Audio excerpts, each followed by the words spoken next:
Chapter 5. Another night of alternate tranquility and turmoil, but morning came by and by. It was another glad awakening to fresh breezes, vast expanses of level greensward, bright sunlight,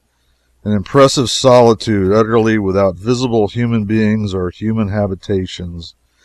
and an atmosphere of such amazing magnifying properties that trees that seemed close at hand were more than 3 miles away. We resumed uniform undress, climbed atop of the flying coach, dangled our legs over the side, shouting occasionally at our frantic mules, merely to see them lay their ears back and scamper faster, tied our hats on to keep the hair from blowing away, and leveled an outlook over the world-wide carpet about us for things new and strange to gaze at. Even at this day it thrills me through and through to think of the life, the gladness, and the wild sense of freedom that used to make the blood dance in my veins on those fine overland mornings. Along about an hour after breakfast we saw the first prairie dog villages, the first antelope, and the first wolf. If I remember rightly, this latter was a regular coyote, pronounced Cayote, of the farther deserts. And if it was, he was not a pretty creature, respectable either, for I got well acquainted with his race afterwards and can speak with confidence. The coyote is a long, slim, sick, and sorry-looking skeleton with a gray wolf skin stretched over it, tolerably bushy tail that forever sags down with a despairing expression of forsakenness and misery, a furtive and evil eye, and a long, sharp face with slightly lifted lip and exposed teeth. He has a general slinking expression all over. The coyote is a living, breathing allegory of want. He is always hungry. He is always poor, out of luck, and friendless. The meanest creatures despise him, and even the fleas would desert him for a velocipede. He is so spiritless and cowardly that even while his exposed teeth are pretending a threat, the rest of his face is apologizing for it. And he is so homely, so scrawny and ribby and coarse-haired and pitiful. When he sees you, he lifts his lip and lets a flash of his teeth out, and then turns a little out of the course he was pursuing, depresses his head a bit, and strikes a long, soft-footed trot through the sagebrush, glancing over his shoulder at you from time to time, till he is about out of easy pistol range, and then he stops and takes a deliberate survey of you. He will trot 50 yards and stop again, another 50 and stop again, and finally the gray of his gliding body blends with the gray of the sagebrush and he disappears. All this is when you make no demonstration against him, but if you do, he develops a livelier interest in his journey and instantly electrifies his heels and puts such a deal of real estate between you and himself and your weapon that by the time you have raised the hammer you see that you need a mini rifle, and by the time you've got him in line you need a rifled cannon, and by the time you have drawn a bead on him you will see enough that nothing but an unusually long-winded streak of lightning could reach him where he is now. But if you start a swift-footed dog after him, you will enjoy it ever so much, especially if it is a dog that has a good opinion of himself and has been brought up to think he knows something about speed.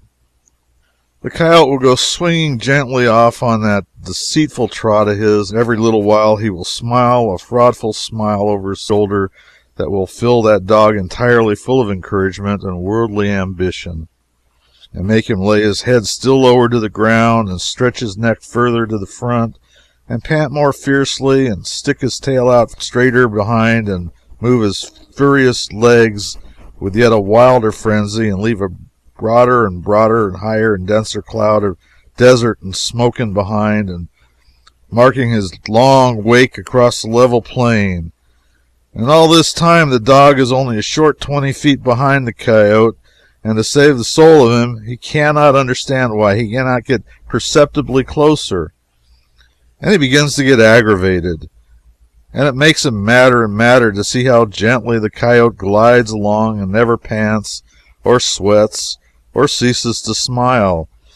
And he grows still more and more incensed to see how shamefully he has been taken in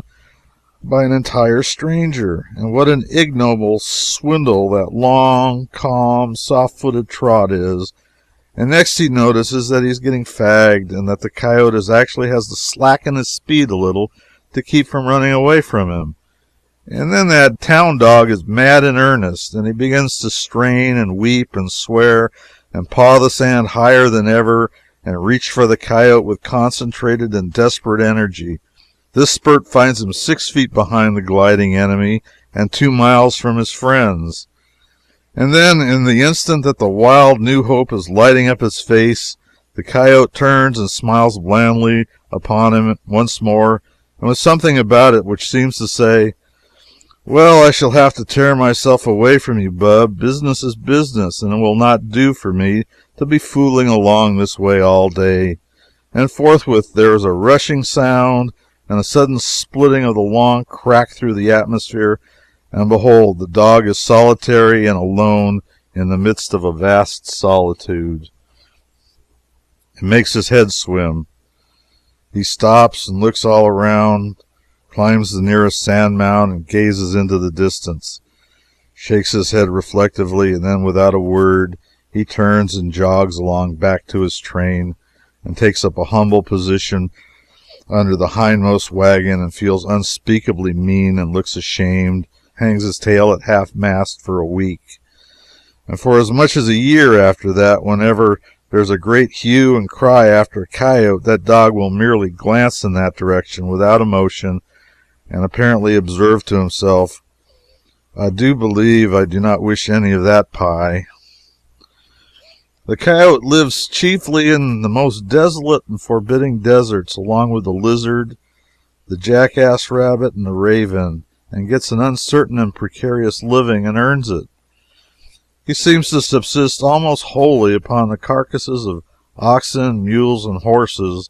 that have dropped out of the immigrant trains and died,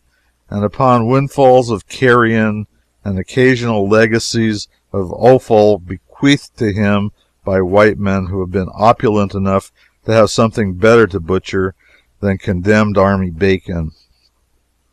He will eat anything in the world that his first cousins, the desert frequenting tribes of Indians, will, and they will eat anything they can bite. It is a curious fact that these latter are the only creatures known to history who will eat nitroglycerin and ask for more if they survive. The coyote of the desert beyond the Rocky Mountains has a peculiarly hard time of it, owing to the fact that his relations, the Indians, are just as apt to be the first to detect a seductive scent on the desert breeze and follow the fragrance to the late ox it emanated from, as he is himself, and when this occurs, he has to content himself with sitting off at a little distance,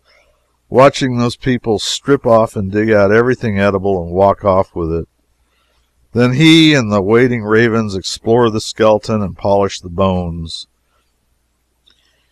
It is considered that the coyote and the obscene bird and the Indians of the desert testify their blood kinship with each other, in that they live together in the waste places of the earth on terms of perfect confidence and friendship, while hating all other creatures and yearning to assist at their funerals. He does not mind going 100 miles to breakfast and 150 to dinner, because he is sure to have 3 or 4 days between meals, and he can just as well be traveling and looking at the scenery as lying around doing nothing and adding to the burdens of his parents. We soon learned to recognize the sharp, vicious bark of the coyote as it came across the murky plain at night to disturb our dreams among the mail sacks, and remembering his forlorn aspect and his hard fortune, made shift to wish him the blessed novelty of a long day's good luck and a limitless larder the morrow.